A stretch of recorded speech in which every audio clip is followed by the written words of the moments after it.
You are listening to RudolfSteinerAudio.com. This is a reading of a cycle of lectures by Rudolf Steiner entitled An Occult Physiology.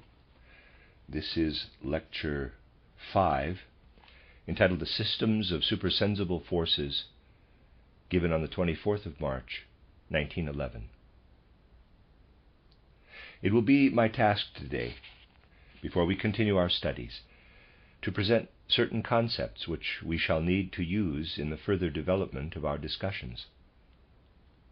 In this connection, it will be especially important for us to come to an understanding as regards the meaning of that which we call in a spiritual, scientific, anthroposophical sense a, quote, physical organ, close quote, or rather the, quote, physical expression of an organ, close quote. For you have already seen that we have a right to say with regard to the spleen, for example, that as something material, the physical spleen may even be removed or become useless without thereby causing the activity of what we call the spleen, in the anthroposophical sense, to be eliminated. We must say, then, that when we have actually removed a physical organ, such as this, there still remains in the organism the inner vital activity which should be carried on by the organ. From this we already see, and I beg you most earnestly to adopt this concept for all that follows, that we can think away, as it were, everything physically visible and perceptible in an organ such as this. Parenthesis, it is not possible in the case of every organ, close parenthesis. And yet there still remains the functioning, the activity of the organ, with the result that we must consider what then remains as belonging to what is supersensible in the human organism.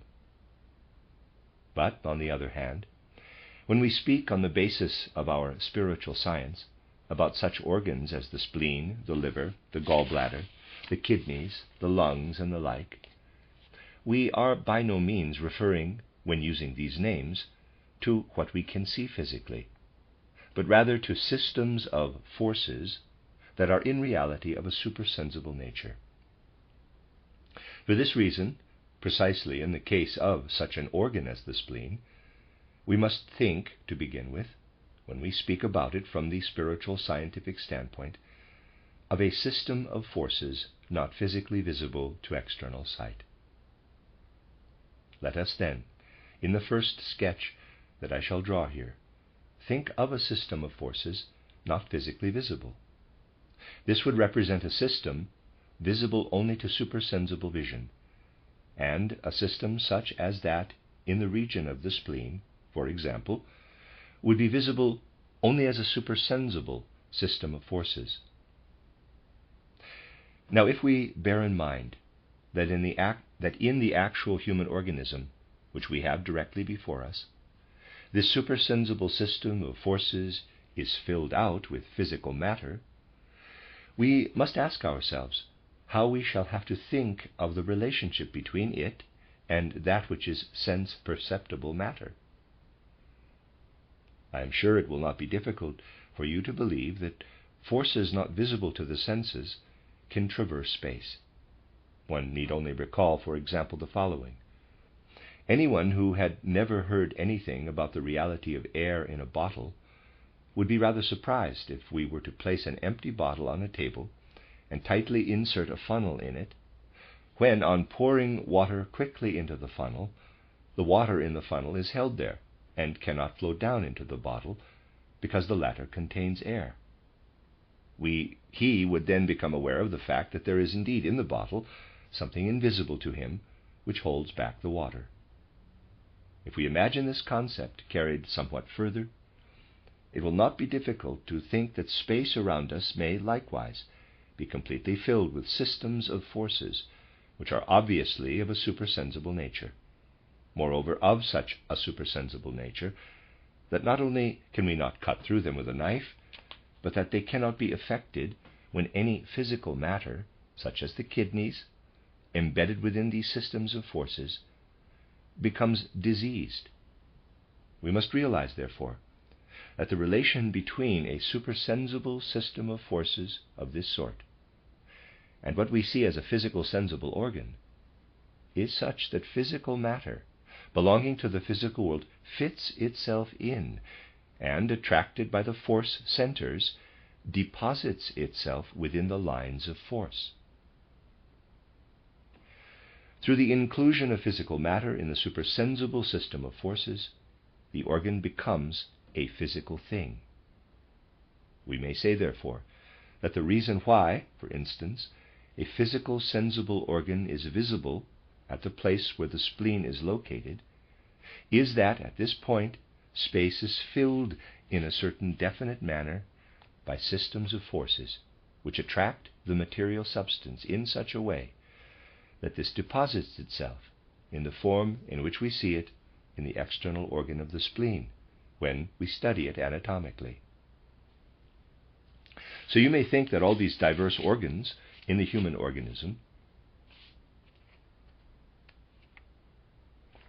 as being first planned as supersensible organs, and then, under the influence of the most varied sorts of supersensible systems of forces, as being filled with physical matter. Hence, in these force systems, which at different points of the organism deposit physical matter within themselves, we must recognize a supersensible organism which is differentiated within itself, and which incorporates physical matter within itself in the most diverse ways. We have thus obtained not only this one concept of the relationships of the supersensible systems of forces to the physical matter deposited in the organs, but also the other concept of the process of nourishing the organism as a whole. For this process of nourishing the entire organism consists in nothing else, after all, than in so preparing the nutritive substances taken in that it is possible to convey them to the different organs, and then in the incorporating of these substances by these organs. We shall see later how this general concept regarding the process of nutrition, which appears to be a power of attraction in the different organ systems for the nutritive substances, is related to the coming into existence of a single human being, the embryonic development of the single human being, which takes place before birth. The most comprehensive concept of nutrition, accordingly, is this: that by means of a supersensible organism, the different nutritive substances are absorbed in the greatest variety of ways. Now we must bear clearly in mind that man's ether body, the supersensible member of the human organism nearest to the physical body, is the coarsest, so to speak, but that it underlies the entire organization as its supersensible archetype, is differentiated within itself, and contains the most diverse kinds of systems of forces, in order that it may incorporate in the greatest variety of ways the substances taken in through the process of nutrition. But in addition to this etheric organism, which we may look upon as the nearest prototype of the human organization, we have still a higher member in the so-called astral body. Parenthesis, just how these things are interrelated we shall see in the course of these lectures, close parenthesis. The astral body can become a member of the organism only when the physical and the etheric organisms have each been prepared according to its disposition. The astral body is that which presupposes both the other organisms.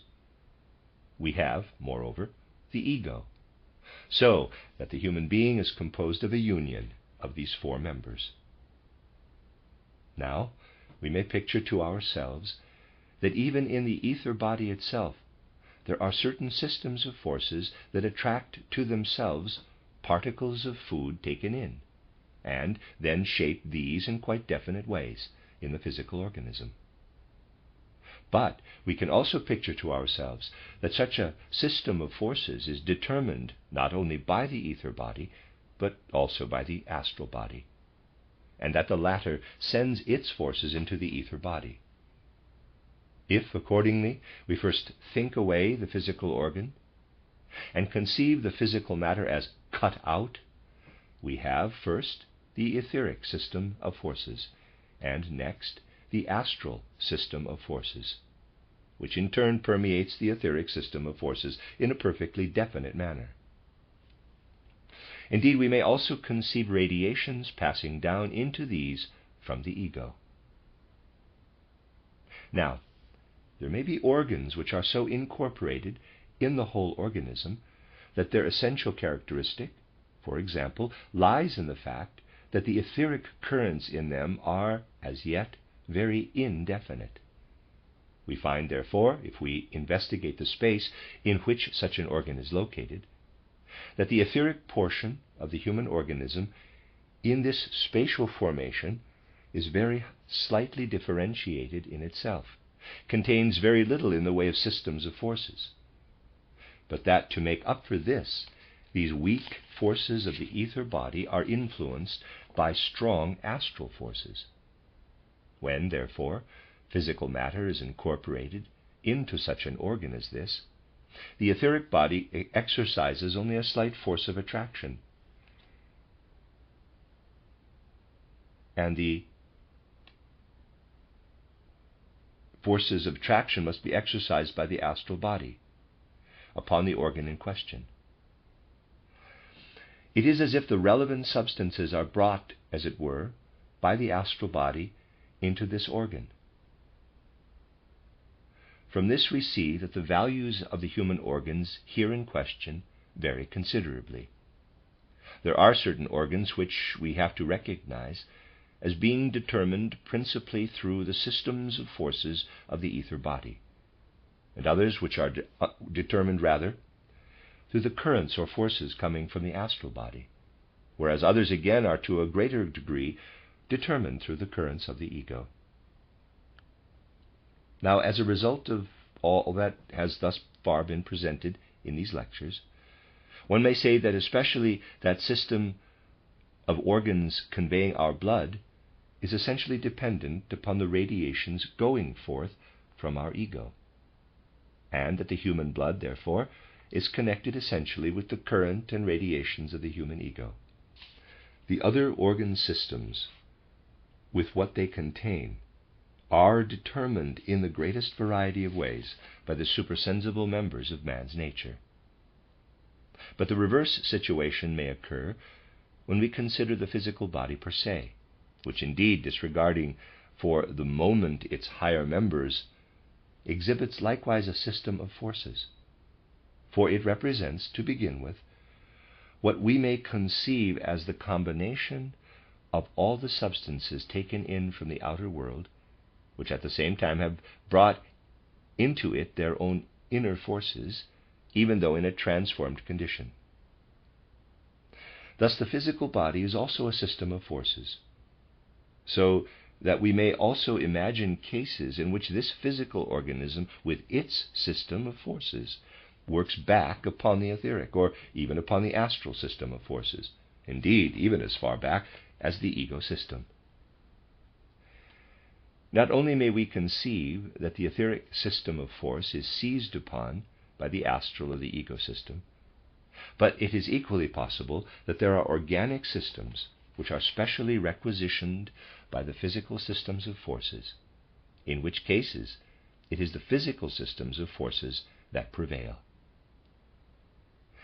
Such organ systems, in which the physical body outweighs the others, are therefore influenced to a lesser degree by the higher members of the human organization, and more strongly influenced, on the other hand, by the laws of the physical body.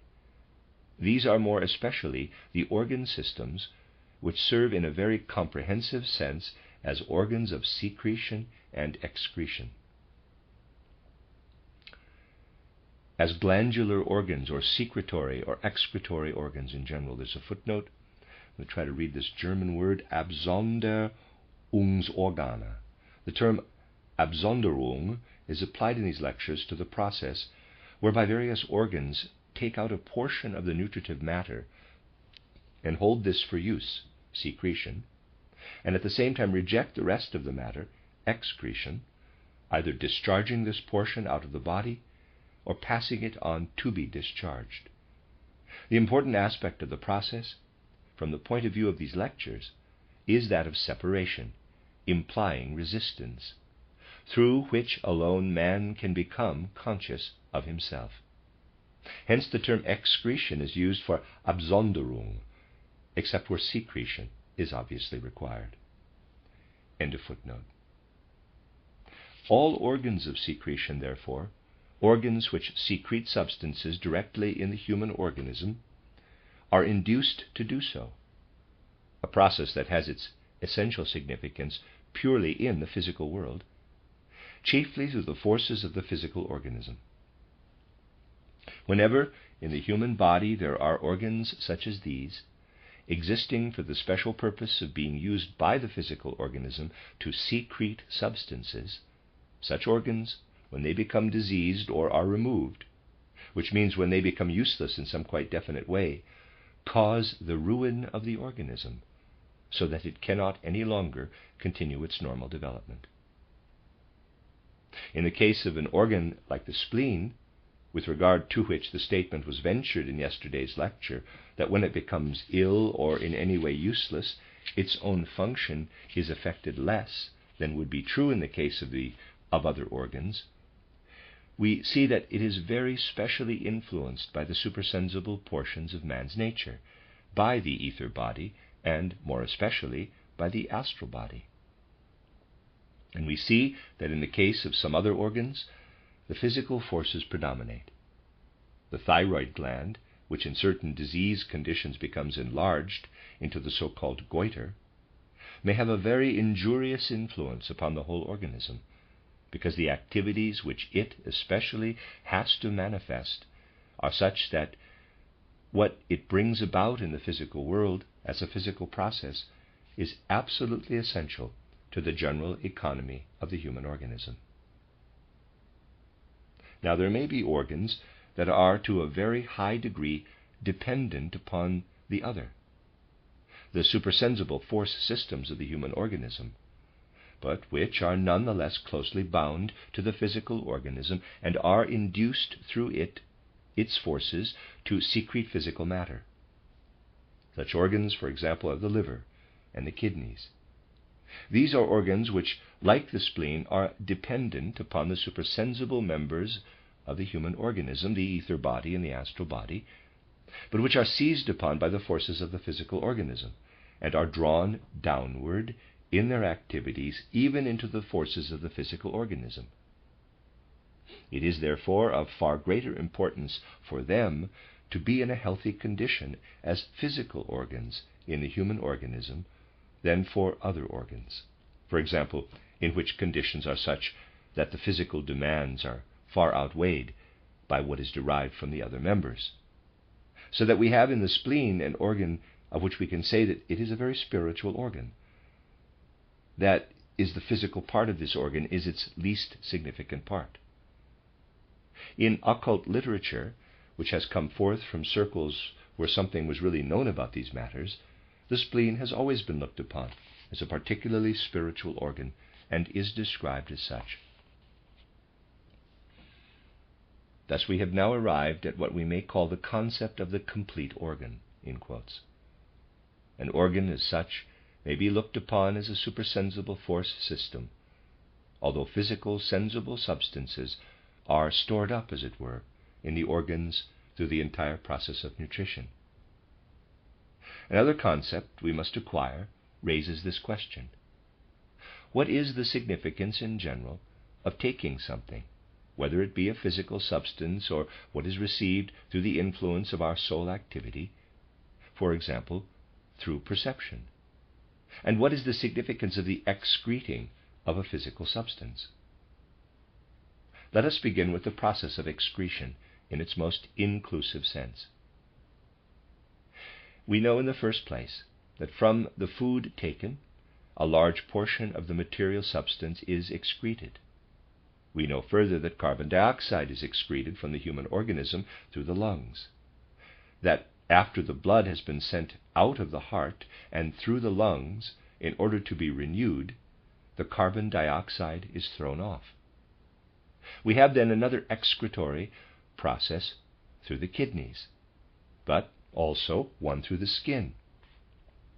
In this last process, which goes on primarily in the forming of sweat, but also in everything occurring by way of the skin, which must be classed as an excretory process, we have those excretory processes in the human being which take place at the outermost circumference of the body, its outermost periphery. Let us now ask ourselves the question: what is the full significance of the excretory process in the human being? Only in the following way can we be clear as to the significance of a process of excretion. You will see that without such concepts as we are developing today, it will be impossible for us to get any further with our study of the human organism. I should like, in order to be able gradually to carry forward our thinking to the essential nature of a process of excretion, first to submit for your consideration another concept, which has, to be sure, only a remote similarity to the excretory processes, but which can, nevertheless, guide us to them, namely the concept of the becoming aware of ourself. Think for a moment, how is it really possible, after all, to affirm that there is such a thing as the becoming aware of oneself? If you move incautiously in a room and stumble against some external object, you say that you have run into something.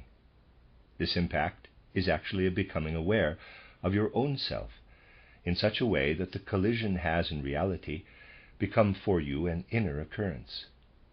For what is the collision with a foreign object, so far as it affects you? It is the cause of a hurt, a pain. The process of feeling pain takes place entirely within yourself. Thus an inner process is called forth by the fact that you come into contact with a foreign object, and that this constitutes a hindrance in your way. It is the becoming aware of this hindrance that calls forth the inner process, which in the moment of collision makes itself known as pain.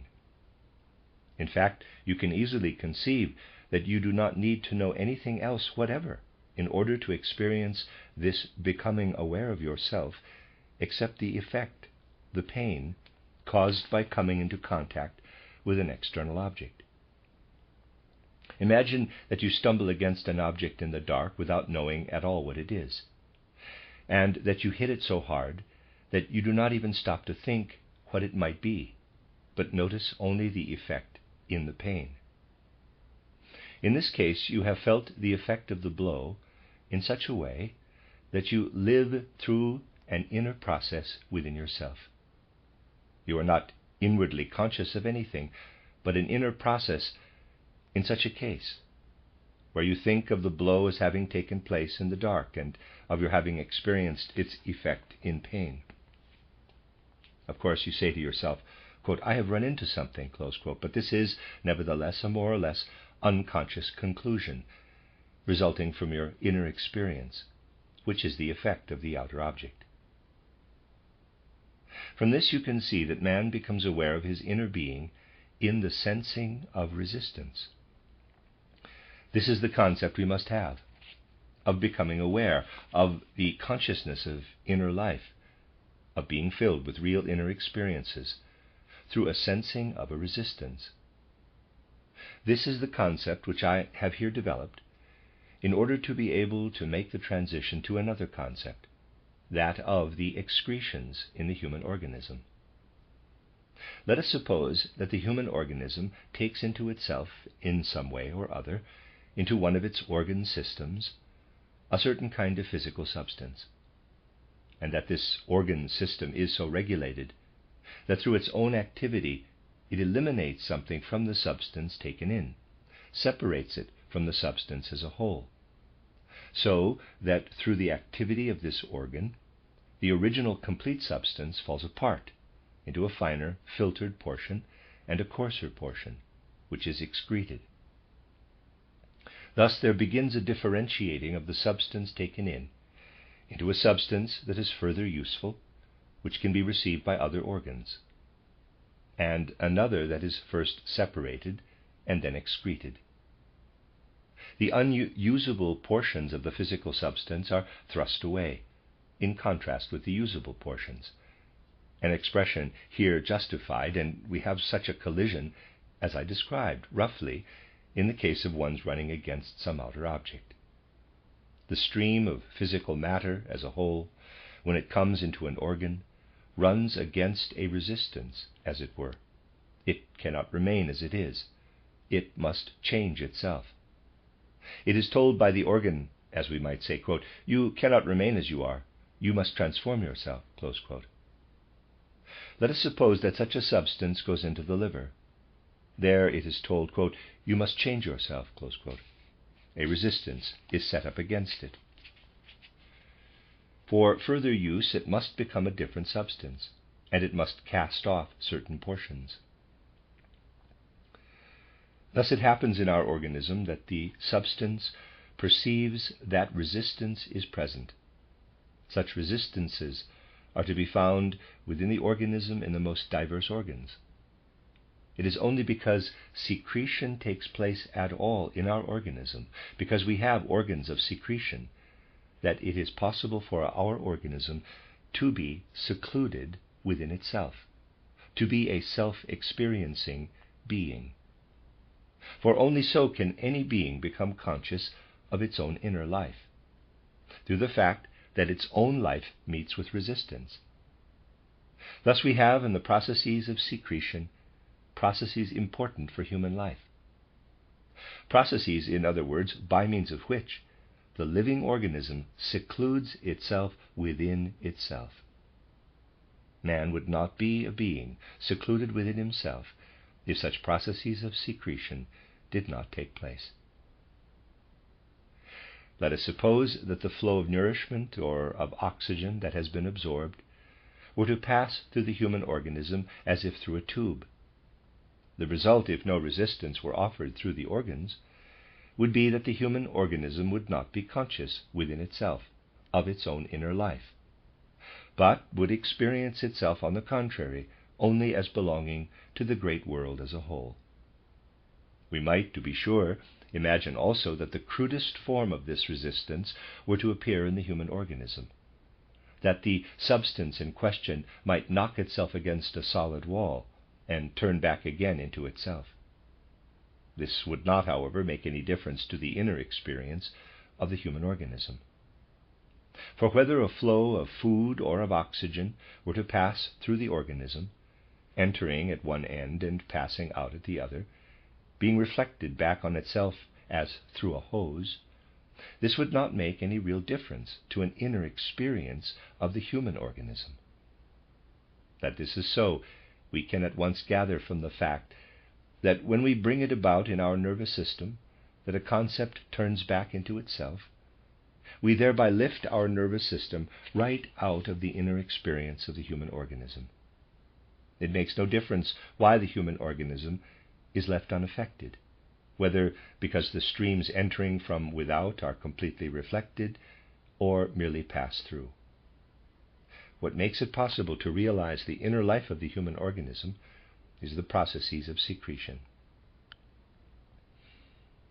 Now, if we observe that organ, which we must consider the central organ of the human organism, the organ of the blood, noting how it continually renews the blood in one direction by taking in oxygen, and if we see in this organ the instrument of the human ego, we may then say that if the blood were to go through the human ego unchanged, it could not, in that case, be the instrument of the human ego, that which, in the very highest sense, enables man to be conscious of his own inner life. Only through the fact that the blood undergoes changes in its own inner life, and then goes back as something different, in other words, that something is excreted from the changed blood, only because of this is it possible for man not only to have an ego, but to experience it inwardly, with the help of a physical, sensible instrument. We have now enunciated the concept of the process of excretion. We shall next have to ask ourselves how it is with that excretion pertaining to the outermost boundary of the human organism. It will certainly not be difficult for us to conceive that the human organism as a whole must operate in such a way that this excretion can take place just where it does, on the periphery. For this purpose, it is necessary that, confronting all the streams of the human organism, there should be one organ which is connected with this most extensive of all the processes of excretion.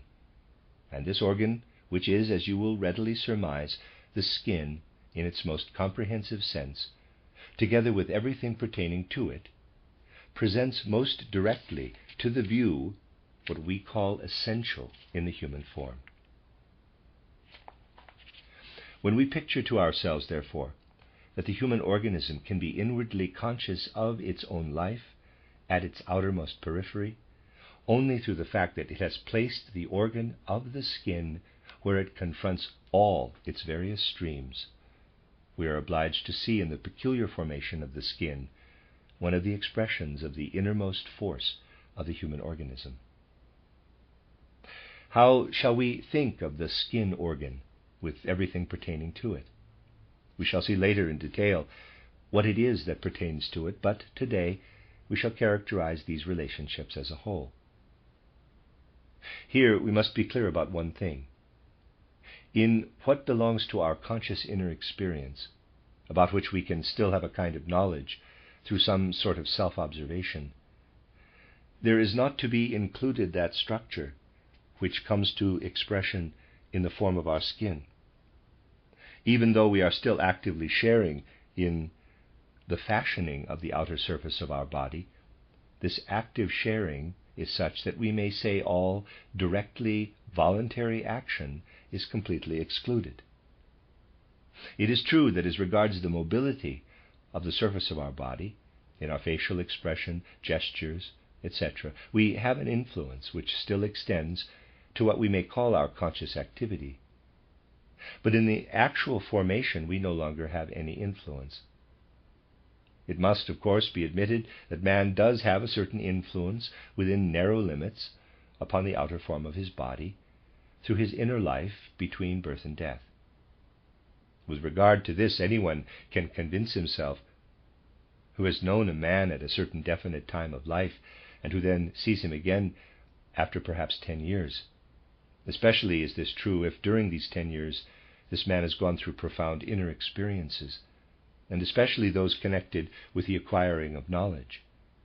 Not such knowledge as constitutes the subject matter of external science, but rather those which cost blood and are connected with the destiny of the whole inner life.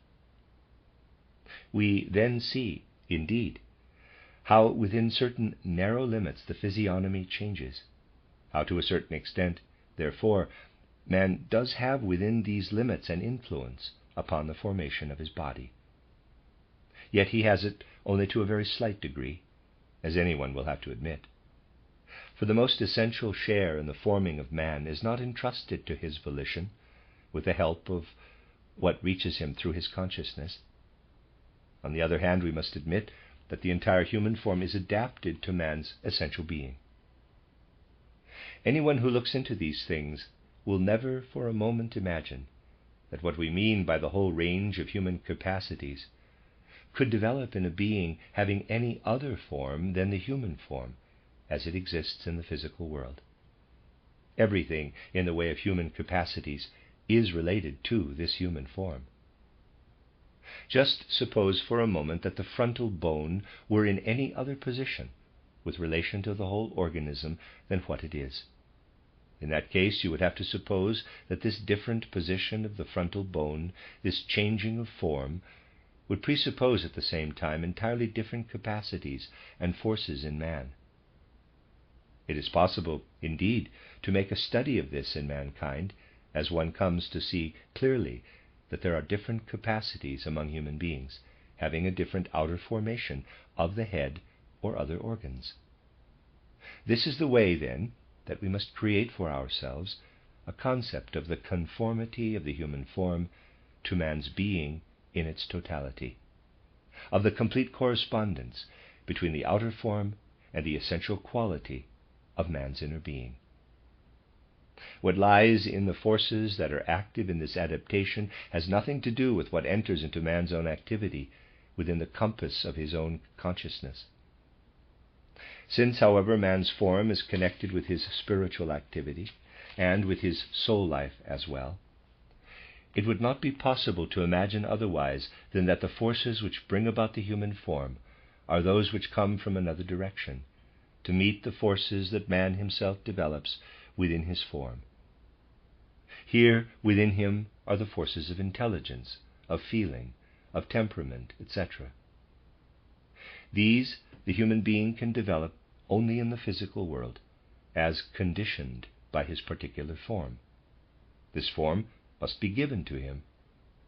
Whatever capacities of ours need this form must receive it already prepared, if I may express it thus, from the corresponding forces of a similar kind, which, working from the other direction, first build up the form in order that these capacities may be used as they ought to be used. It is not difficult to gain this concept. We need only think of a case like the following. When we have a machine which is to be used for some intelligent activity, some activity that has a purpose, we have to do in the first place with the machine and this purposeful activity. In order, however, that the machine may come into existence, it is necessary that similar activities be carried out, which assemble the parts of the machine and give form to the whole. These activities must be similar to those which are later carried on by means of the machine itself. We must say, therefore, that when we observe a machine, it is wholly and absolutely explicable on mechanical principles. But the fact that the machine is adapted to its purpose requires us to suppose that it came into existence through the activity of a mind which had thought out that purpose beforehand. This spiritual activity has withdrawn, to be sure, and does not need to be brought forward when we wish to explain the machine scientifically, yet it is there, behind the machine, and first produced it.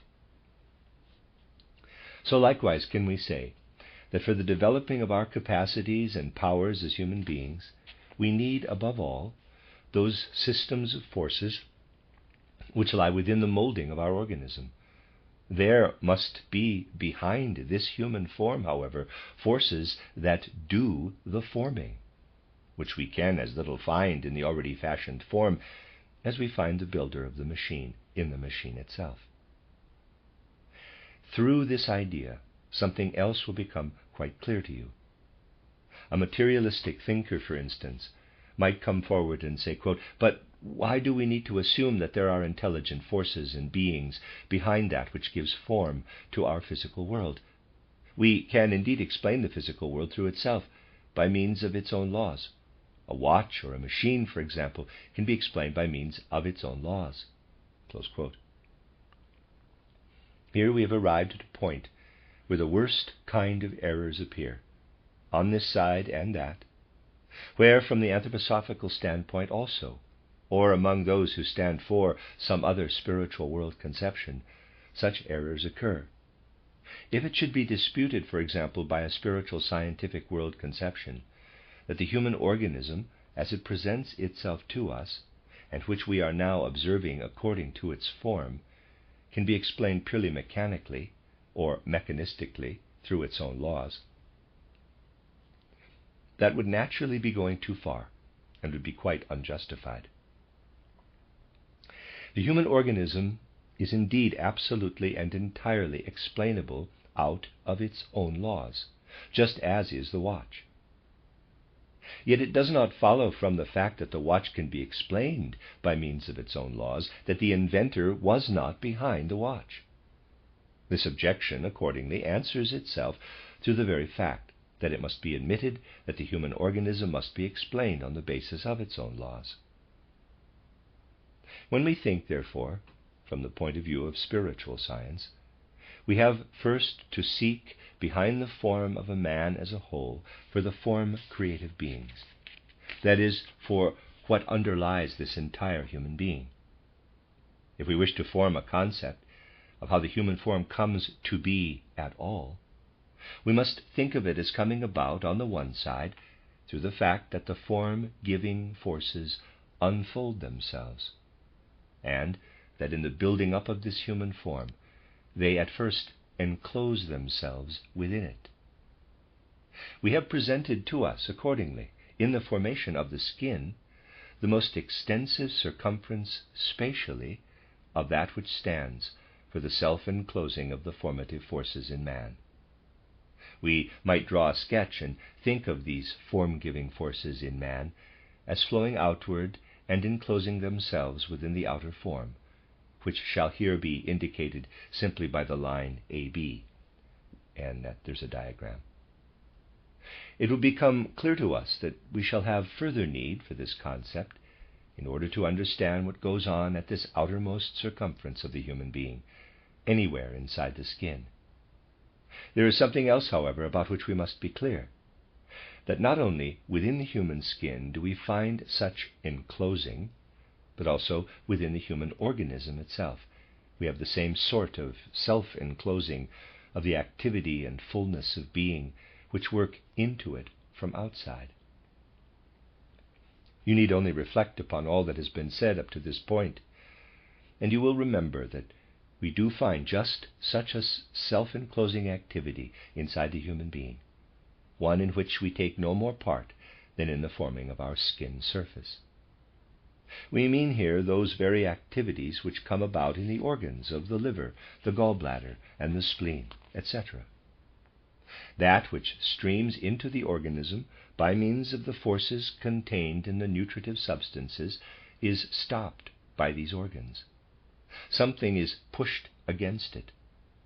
A resistance is set up in opposition to it. In other words, here in these organs, the external, vital activity of these substances is transformed. Whereas, therefore, in the case of the form-giving forces within us, it is necessary to think of these as being active as far as the skin. And whereas outside the skin we find no more form-giving forces, we must picture to ourselves that in the case of those forces which enter into us with the stream of nutrition or air, there is not a complete enclosing of what finds its way inward as currents from without, but rather there takes place a transformation. We must not think of these organs as stopping something, as is the case with the skin, but must rather think that the vital activity of the substances is so changed by them that the stream of food taken in by these organs, and there's a diagram, is then conveyed further in a changed form after it has met with resistance. Thus we have here to do with a process of change, and this concerns especially those particular organs which we have characterized as the inner cosmic system in man. They change the external movements of the substances. These are the forces which, in contrast to the form forces that build up the whole organism, we may call forces of movement. Within our inner cosmic system, these forces which transform the inner vital activity of the nutritive substances themselves become movement, so that we can rightly speak here of forces of movement in these organs. We are now far enough advanced in our considerations to be able to say that there are forces which work from outside into the human organism, forces whose activity we cannot compass within the horizon of our consciousness. All that we refer to as, in quotes, activities, in this case, takes place below the threshold of our consciousness. For certainly no one in a normal state of consciousness can observe the activity of his liver, his gallbladder, spleen, etc. And now, since our whole nervous system is a member of our organism, the question arises: what prevents this nervous system from knowing something about the formation of the organs in this organism? This certainly does take place there. The forces that give us our form are at work in our organism. And similarly, those within our inner cosmic system which change the movement and the vital activity of substances. How does it come about that we know nothing of all this? The nervous system of our brain and spinal cord is intended, in a normal state of consciousness, to convey external impressions to the blood. That is, to take the impressions in as physical processes in such a way that these processes beat against the blood, as it were, and in doing this inscribe themselves upon the instrument of the ego, the blood, so that the outer impressions are thereby transferred to it. And just as truly the branches of the sympathetic nervous system, which with its ganglions and ramifications stand guard over the inner cosmic system, are intended to keep the processes that go on in this inner cosmic system from approaching as far as the blood, to hold these processes back, so to speak. You have now heard something more in regard to what I have previously touched upon, namely that the sympathetic nervous system has a function contrary to that of the nervous system of the brain and spinal cord. Whereas the latter must make the effort to convey external impressions to the blood in the best possible way, the sympathetic nervous system, with its opposite activity, must be continually holding back from the blood, from the instrument of the ego, the transformed vital activities of the substances that have been taken in. If we observe the digestive process, we have there, first, the taking in of external nutritive substances, then the holding back of the vital activities peculiar to these nutritive substances, and the transformation of these by means of the inner cosmic system of man. The vital activities of these substances accordingly are changed into other sorts of vital activities, in order that we need not, placed as we are in the world, continually, in order that we need not, placed as we are in the world, continually perceive inwardly what goes on in our inner organs, this entire stream of processes must be held back from the blood by means of the sympathetic nervous system, whereas that other nervous system goes to meet what is taken in from outside. Here, then, you have the function of the sympathetic nervous system, which becomes a part of our organism for the purpose of holding our inner processes, not allowing them to penetrate to the ego instrument, the blood.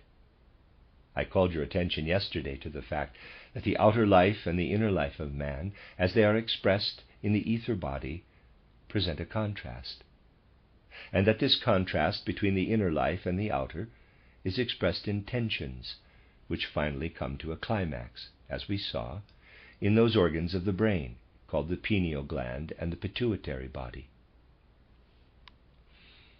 Now, if you put together yesterday's and today's discussions, you will be able to understand that everything which beats in upon us from outside, in order to stand in the closest possible contact with the circulation of the blood, strives to unite with its counterpart, with what is held back by the sympathetic nervous system.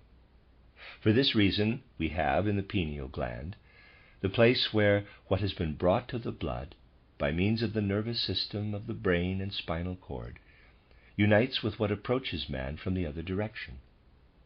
And the pituitary body is there as a last outpost to prevent the approach of what has to do with the life of the inner man. There are opposite to each other at this point in the brain two important organs. Everything that we live through in our inner organization remains below our consciousness, for it would indeed be terribly disturbing to us if we were to share consciously in our whole process of nutrition. This is kept back from our consciousness by means of the sympathetic nervous system.